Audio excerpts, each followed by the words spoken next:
मेरा नाम फूलन देवी है, लोग बैंडेड क्वीन के नाम से जानते हैं।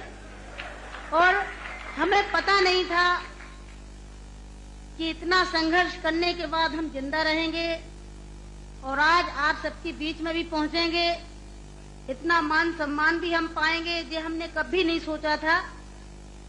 4 साल हम जंगल में भटके। आपको पता होगा कि हमारे हिंदुस्तान में, नहीं कहना चाहिए ऐसे मौके पर, कहूंगी, बताऊंगी जो मेरे पे बीती है, कि हमारे सामंतशाही लोग, पैसे वाले लोग, और खासकर मैं जात का नाम लूंगी तो लोग कहेंगे दुबई में जाके जात पुकारी रहेगी।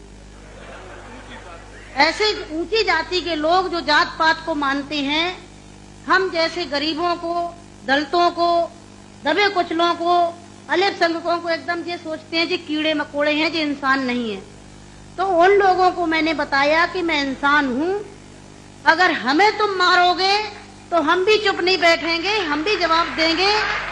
और इसलिए मैंने कई दफे सोचा कि मैं आत्महत्या कर लूं, मर जाऊं, पर मैंने सोचा कि मरती तो हजारों लड़कियां रोज हैं।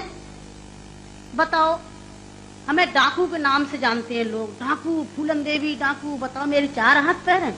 कहते चम्मिल घाटी की है, चम्मिल घाटी की। चम्मिल घाटी मेरी माँ बाप है। अरे मैं माँ बाप से पैदा हुई हूँ।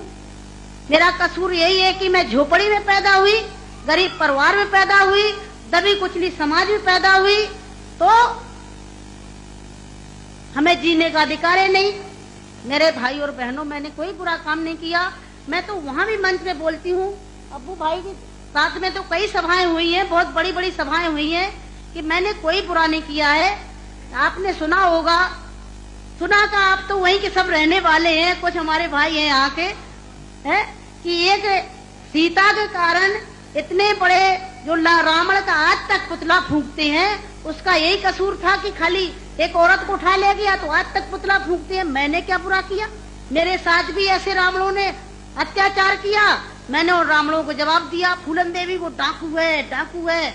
अरे वो तो चाहिए जो आज हम समाज के अंदर खड़े हैं, और नहीं तो इतनी बड़ी साजिश रची थी। हमने कोई बुरा काम नहीं किया। जिन्होंने हमें सताया, हमें समाज में रहने लायक नहीं रखा, तो गुस्सा में इंसान अच्छा काम नहीं करता, गुस्सा में गलत ही करता है।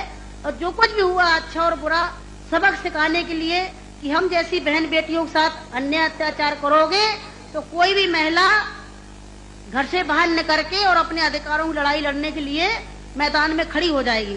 तो मेरे भाई और बहनों, हमें तो डाकू घोषित कर दिया। जब मैं चुनाव लड़ने जाती हूँ तो सब एक ही भाषण रहते हैं, किसी के और कोई भाषण नहीं रहते हैं। बताओ, मैं डाकू दिखाई देती हूँ? क्या होता डाकू है? तुमने हमें सताया, हमें लूटा पीटा। डाकू तो वो बेईमान जो हम जैसी महिलाओं को लूटते पीटते हैं। तो मेरे भाई और बहनों,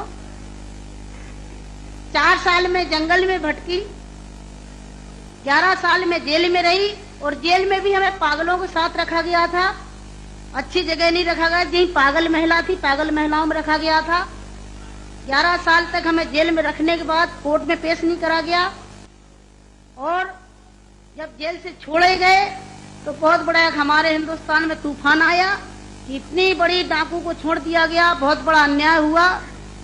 बस आप सबका प्यार था, आशीर्वाद था, कुछ ऊपर वाले की भी दुआ थी, जो आज आप सब